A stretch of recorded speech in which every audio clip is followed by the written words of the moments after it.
Good evening and welcome to CAN TV. My name is Imani Rupert Gordon and my pronouns are she, her, and hers, or they, them, and theirs, and I'm the Executive Director for Affinity Community Services. Affinity is a social justice organization and we work with the entire LGBTQ community with a special emphasis on Black LGBTQ women. We're excited to be here today, but before we get started, I want to say thank you to Jovan, a board member at Affinity, for answering phones. Jovan, you're amazing. Thank you so much for being here. And remember, everyone, this is a call-in show, so if you have a question for our guests or you want to be part of the conversation or you just want to hear yourself on television, we would love to hear from you. So now please allow me to introduce my guest, Crew Make Do.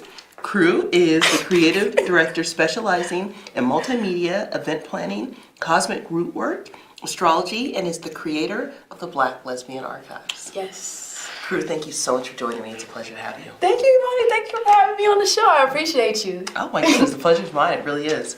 So let's jump right in.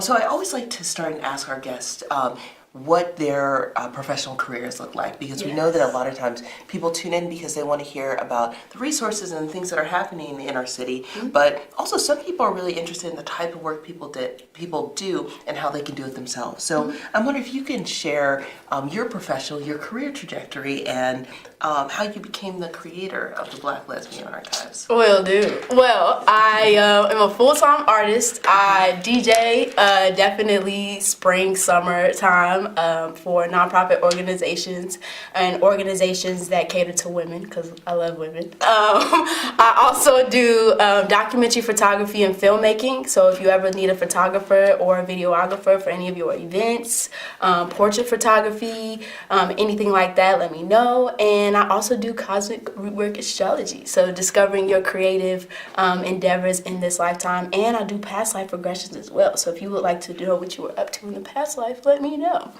Black Lesbian Archives. Black Lesbian Archives started in June of 2017. I was in Williamsburg, Virginia on a riverbank. I always like to say this because it was just so beautiful when it started. I was kind of tired of binge watching, even though I love my lesbian short films and things like that. I was kind of tired of doing that. I'm a big history buff, so I started looking up information on Black lesbians on the internet, and it was scarce. It was a little scarce, guys. Also in libraries too. So that same day, I created the Facebook, I created an Instagram, I created a website, and I was just like, nah, we can't have this. So we just went fully in. It started as a digital archive, and then it made its way into a full-scale exhibit at Affinity, which was last year in the summertime from June to July, and it was amazing. So that's how the Black Lesbian Archives kind of spurred, had its little debut, So yeah, actually that's what I was going to say. So you hosted the first one at Affinity last year. Yes. And I agree that it was amazing. Thank you so much for letting us be the first place to host. Definitely. It couldn't be, what would it be if it wasn't? Like well, it's flattering. We were so happy to be able to host you. Definitely. But I'm wondering, can you tell us the importance of the Black Lesbian Archives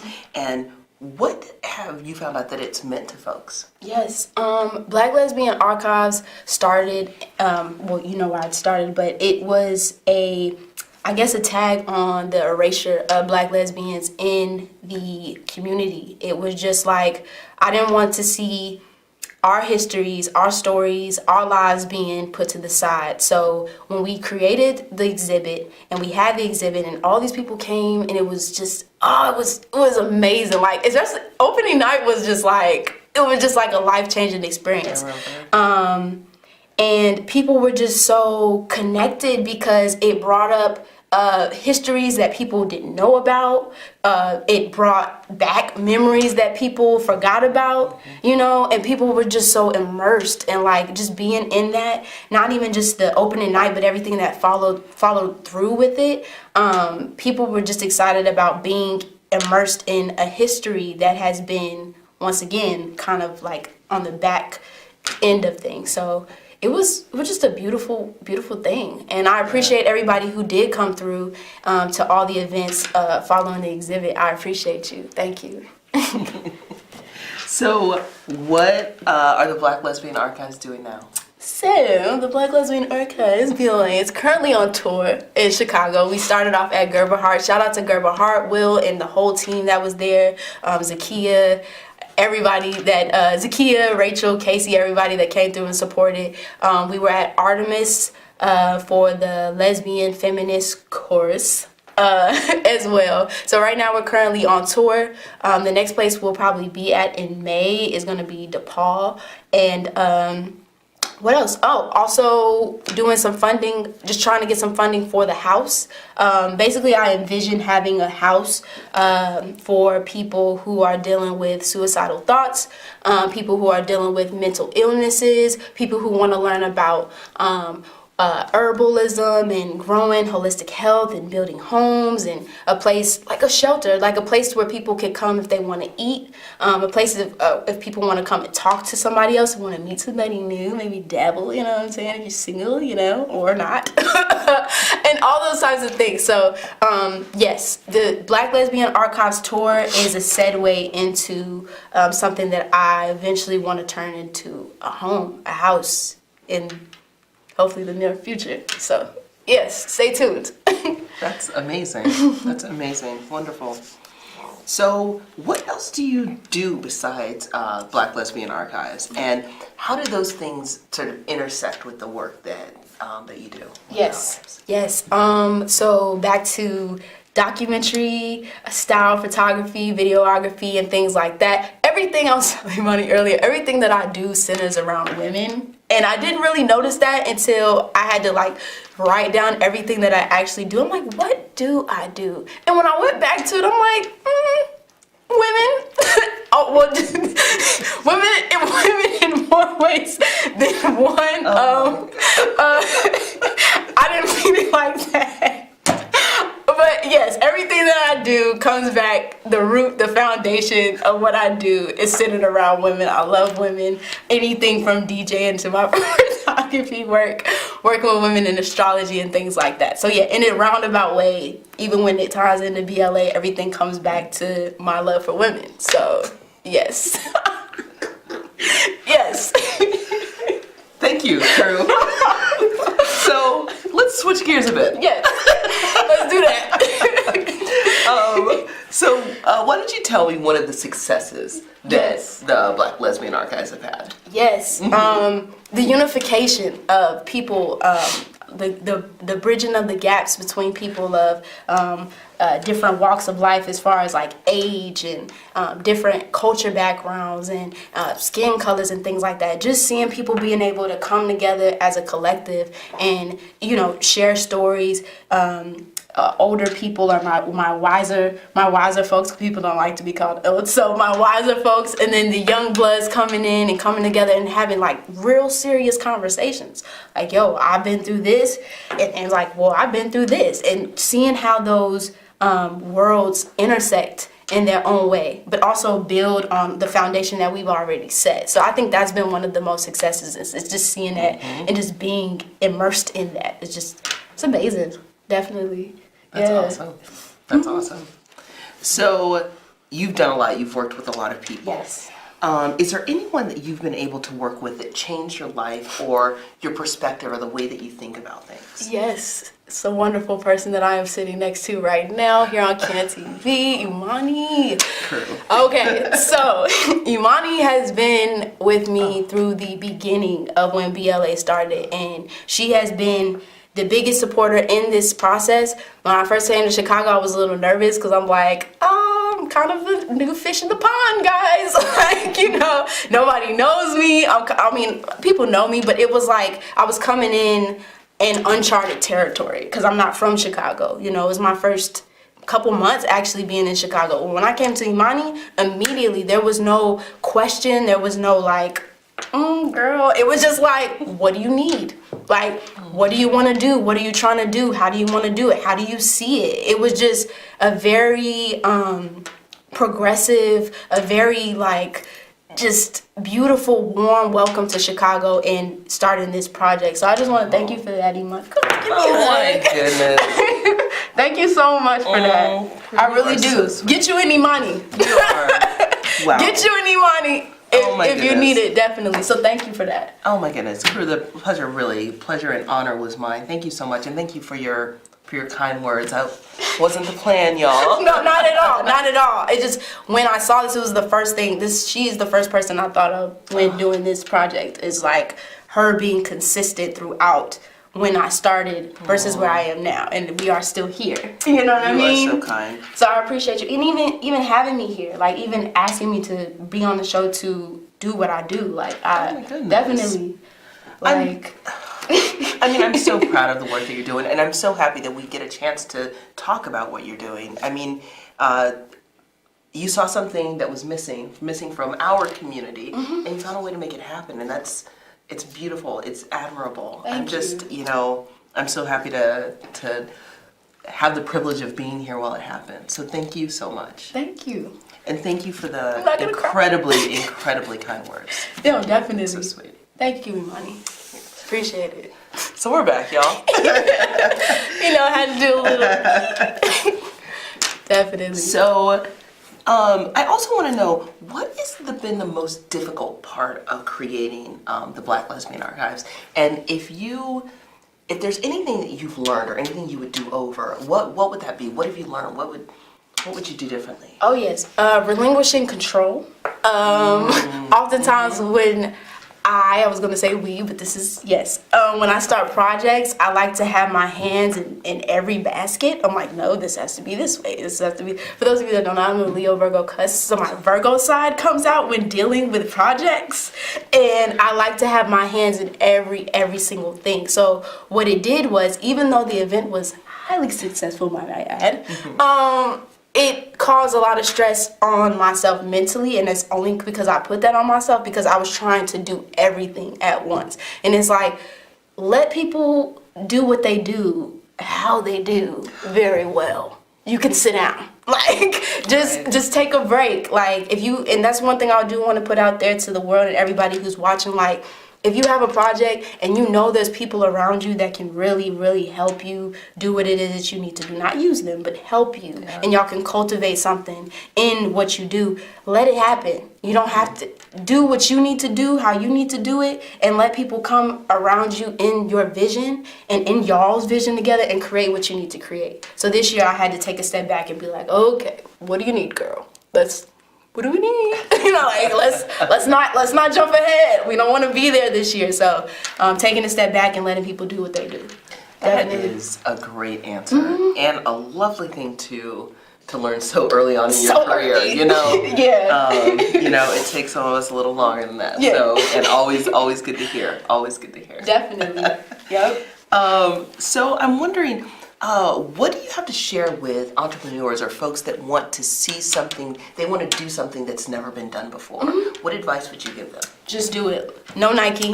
This is not a promo for Nike. But just do it. Like, if you have or you see a vision of something that you want to do, talking about it ain't gonna make it happen. Dreaming about it ain't gonna make it happen. Just figure it out. I'm a very much so a visual learner. I like to write things down and put things down and look at them. Vision boards and things like that. Just lay it out. See what comes out of your mind. That's all of our minds is always constantly going, and see what you come up with. See what you need. You know what I mean? And just break it down from there. It's never gonna happen if you don't start. If you feel uncomfortable about it, I tell you, if you feel scared about it, overwhelmed by it, you need to do it. Because that's the thing that's going to challenge you to keep breaking through those barriers and keep making you move forward. And the people that you meet along the way, nothing compares to that. Nothing compares to the people that you meet along the journey by just having a vision of let's start it. Let's just make it happen. Let's just see what happens. So, yeah, just start. Just do it. No Nike, That's a good one. No, you're right. So, if folks want to get involved with Black Lesbian Archives, what would they do?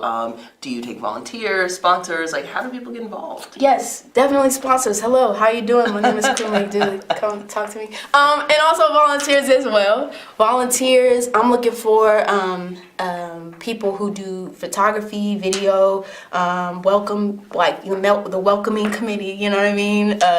Editors, video editors, anybody who knows how to edit videos, and also grant and grant and sponsorship proposal writers as well, for funding for events, current events and future endeavors and things like that. So if that's you and you are looking for, you want to be a part of a dope collective of, archivers and things like that, and other connections that we make with not just the Black Lesbian Archives, but other archivers doing this work, let me know. Holla at me. Definitely. We can make it happen. So, yeah. Wonderful. So I wanted to go back to something else that you said a little bit earlier. So the Black Lesbian Archives, you'd like to see, your dream is to see that turn into a home, a center, a spot where folks can go. Why do you think that the Black Lesbian Archives lends itself to being successful and moving in that direction? So why would this be like the base? Yeah, how do you see that happening? Like, why do you think? What do you think the Black Lesbian Archives has that that would help make that sustainable? That would make that a good next step? I think it's the community. I think the more that we can tap into our our intersections, like how we connect and figure out, okay, what do we need and why is this needed? Like why is this something that we need in this location? I don't know if I did I say the South Side? But it's gonna be on the South Side if I didn't say that already. Would be really getting that support from people within these communities to realize that, like, this is something that's actually not something that we're just doing to do, but this is actually like a need, like a base is needed, a base. And it's not just for Black lesbians. Also, I want to say the house would not just be for Black lesbians. I don't know exactly what the house would be called. I really don't. But I definitely see it being for people within the community, fam, LGBTQ, rainbow, whatever you want to call it. Like, I see it being like a collective thing that we all have for each other. So I think in turn, even though I know it's going to take a lot and I know it's going to be a lot, I do feel like we have the capacity to make it happen. If I could see it in my mind, and I know it's a far stretch, if I could see it in my mind, I believe that I can make it, like, manifest in this physical reality. And that's what I plan to do regardless. Like, I'm just like, throw them at me. What do you need? Like let's do it. Let's bring people together who have all these strengths, and let's see what we can make. Let's see what we can build now. You know what I mean? Regardless of whatever obstacles come our way, we have the capacity to make it happen. So let's make it happen. You know what I mean? Okay. So yeah, that's where I'm at with it. I love it. I love it. So the last word's yours. Is there anything else that you'd like to know? Anything you think we've missed? Oh yeah, definitely. I would like to give a shout out to everybody. You know what I mean? Gerber Hart, Windy City Times, Affinity Community Services, Roe, Air, Law 91 Media, Zakia, Rachel, Casey, CM, Ujo, everybody who's been in, and everybody that I missed, and everybody who's come to the events, and everybody who hasn't been able to come to the events but still show love.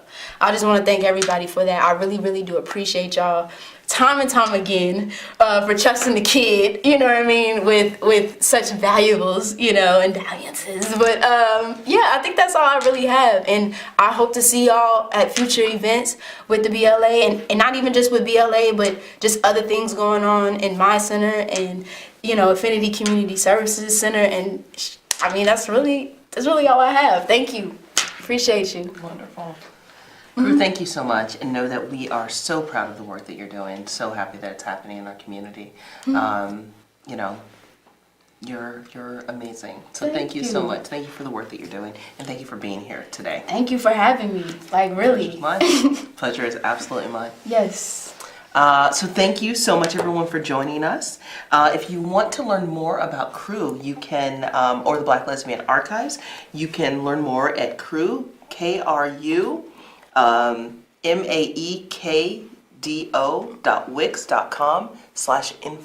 Working on the website. But in the meantime, you can find them there. And thank you again for joining us. Remember, we're from Affinity Community Services. We host CAN TV the fourth Friday of the month. So we hopefully we'll see you next month. And if you want to hear more about us, you can find out more on our website at affinity95.org. And you can contact me at Imani at affinity95.org. Thank you so much. And Jovan, thank you so much for helping us out today. Really appreciate it. Good night. Peace.